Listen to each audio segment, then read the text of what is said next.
What's going on, guys? Today is March 5th, 2022, and today NHL Central Scouting has released the final uh, top North American skaters and international skaters for the 2021-2022 NHL NT draft, which is taking place in Montreal this year. I just thought I'd update you guys and give you guys the whole list. The whole list will be in my link in the description. And yeah, I thought I'd just go through and, give my thoughts if you guys even care. And yeah. So I think I'll just read them off, starting off with Shane Wright, obviously. He's the best player in the draft, I think. No doubt. Logan Cooley was on his ass a little bit this year, but I think Shane Wright you got the exceptional status as a 2004 in the OHL, and I think, he's an obvious number one pick. I mean, what more can you want? 94 points in 63 games. Team Canada captain. What more can I say? Had a great year in Kingston, and yeah, I think he'll be a solid player. But Logan Cooley at number 2 is also going to be a great player, I think. He gave Shane Wright a run for his money a little bit. Number 2 is, I'd say it's pretty good for him. The only thing, he's 5'10", but honestly it hasn't held him back before. Probably won't hold him back at the next level either. 75 points in 51 games. He's a solid player. Here's where my opinion will matter. I think Matthew Savoy deserves to be number 3 in North American, simply because he's putting up 90 points in 65 games in the dub. It's a lot harder to do, I feel like, than 65 and 54 on the USA U18 development program. These two are both amazing hockey players. Don't let me... it's just my opinion. I just think Matthew Savoy should be higher, and, that's just my opinion. I mean, you might say, hey, Matthew Savoy's 5'9", Cutter Gauthier 6'2", and almost 6'2.5", and that makes him orange already. But I don't know. I feel as though Matthew Savoy is a better hockey player, in my opinion. But either way, we move on to number 5 at Connor Geekie. I think he's an amazing hockey player. I mean, he's 6'3", 6'3.5", and put up 70 points in 63 games. Honestly, I expect a little more point production out of him this year, but when you watch him play, you know that he is going to be an amazing hockey player. He might go back to the dub. I'm not sure if it depends on who drafts him eventually. He might go back to the dub next year. He might be able to make the jump. I'm not sure. It'll be interesting to see. Anyways, we got number 6, Pavel I don't know how to say his last name, but probably butcher it. Mintyukov. Saginaw in the OHL. I don't know much about the OHL players this year other than Shane Wright, obviously, because he got so much media coverage. Highest ranked defenseman in the draft. Obviously, 62 points in 67 games. Is a 2003. Late birthday, obviously, so it's his first year of eligibility. It'll be interesting to see who ends up with this guy. I mean, you got another defenseman right behind him, Kevin Korshinsky, who I got to see a little bit in Vancouver. But yeah, I'd say both are solid defensemen, 2 highest picked defensemen in the draft, number 6 and number 7. Yeah, not much to say there. Moving on to number 8, Luca Delbel-Blues. Don't know much about him, honestly. Another late 03, 6 foot, 76 points, 68 games. Not much to say there. I mean, I don't know enough about him to give an opinion. I do know because he is obviously good enough to be ranked top 10 because he's up there. I mean, that's all I have to say about him. 76 points, 68 games, 30 goals. Yeah, not bad. Moving on to Isaac Howard. 5'10", left winger, 82 points in 60 games. Put up more points than Cooley on the same team. So, I don't know. I mean, he could be a little bit of a sleeper, but I've never seen any of the American players play other than the 3 games or the 2 games they got on the in the World Juniors this year, if they were even there. And I don't believe Isaac Howard was on the team. Owen Beck at number 10 from Mississauga as well. 51 points in 68 games. Number 11, Jimmy Snuggerud, I think that's how you say his name. I have no idea. 63 points in 59 games. Solid player. I don't know. As we move down the list, I'll slowly start to comment on players that I see. Rieger Lorenz is an amazing hockey player. I've personally seen him play before, and he is nasty. He is really good at hockey. He is. I think he has the opportunity to be one of a major steal in the draft. I mean, 17 is pretty high for an AJHL player. It depends how he adjusts to the next level, but I could see him, end up being a little bit of a sleeper. I mean, I don't know. We'll see. We'll see how it goes. But 85 points in 60 games in the AJHL is a hard thing to do, and he is the highest ranked junior A hockey player, not major junior or national development program. And coming out of the AJHL it's a rough league, but I think he could have a chance to be a sleeper. That's my thoughts. Moving along.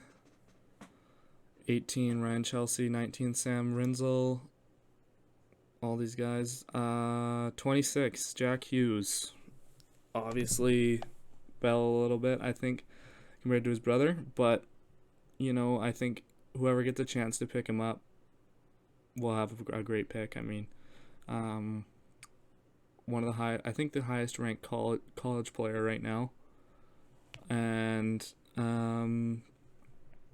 will have a good opportunity, I think, prove himself. He's a late 03 as well. 16 points in 39 games, kind of underperformed a little bit at college. But actually, honestly, 16 points in 39 games as a true freshman playing in the Division 1 hockey, I'm happy with that as a point output. I mean, I think at 26, he'll be an amazing pick. If he goes, I wouldn't be surprised if he goes top 20, honestly. Maybe he gets picked a little higher just because of his name. Expect New Jersey to shop him a little bit just because of his brother playing there, obviously. But, yeah, moving on. I don't think I know any other players in the top 32 there. I'll just go through the second round as well. Quinn Finley, Canadian kid. I played against him. That's the only time I know who he is. He's obviously a very good hockey player, playing out of Madison. In the U show, 29 points in 39 games. I think he was actually hurt for a little bit. That's why he doesn't have as many games that he probably should. Yeah. Moving on. Anyone else? Jace Weir, coming in at 56. I think he's very skilled. He definitely underperformed. I mean, I wouldn't even say he underperformed. I think he just didn't put up the points that we thought he was going to. He dropped a little bit. But he is a solid defenseman, I'd say, and he is a solid second round pick. I wouldn't be surprised if he goes a little bit higher in the second round.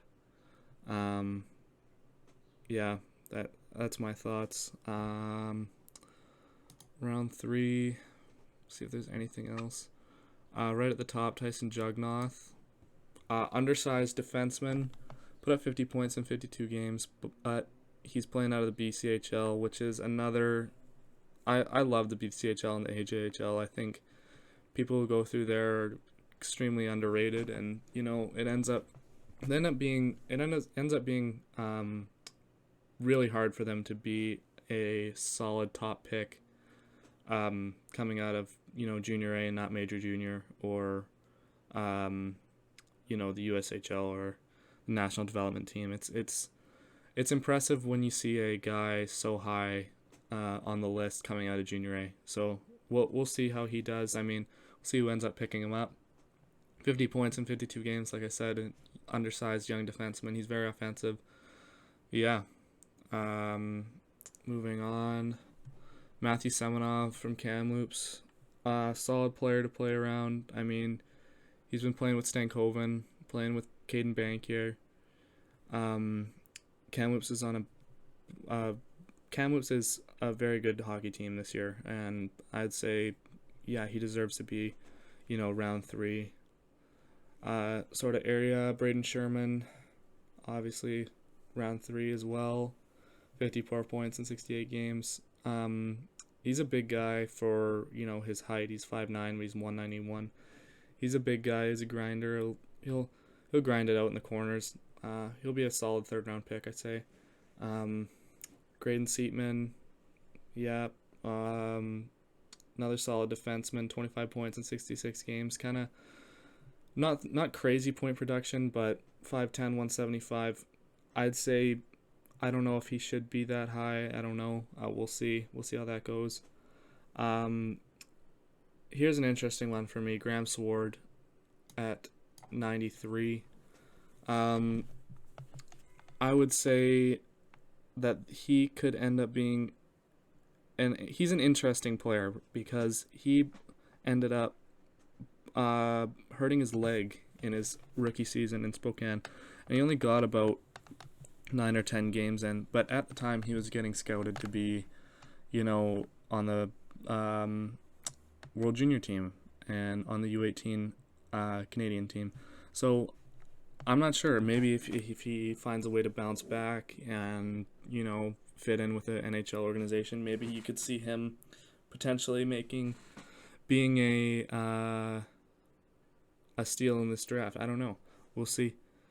We'll see how that goes for him, and we'll see who ends up taking him, if he ends up getting taken, obviously. As we move into round 4, these guys have a pretty good shot at getting drafted. I mean, I'd say anyone past round 5 is probably, you have to factor in the international skaters as well, is what I'm saying.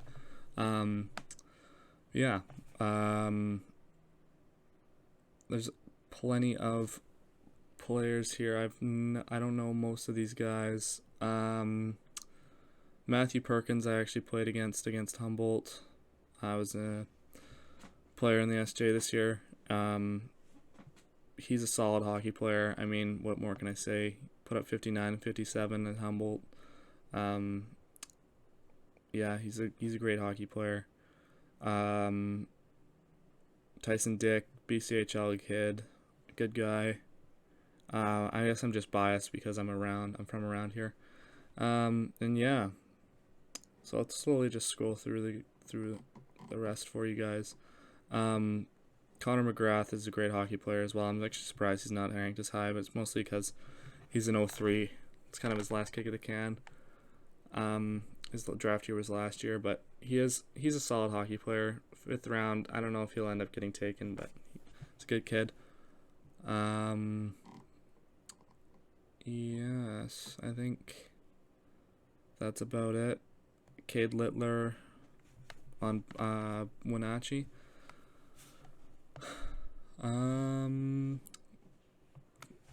Anyone else worth mentioning? I don't think so. And of course, we always check out the last player. Limited viewing. Adam Zelinka. 2004 from the U Show. Who's last? Let's see. Culver Academy. Colin Kessler. 45 points in 49 games. You know what? I hope he gets taken. Honestly, I do.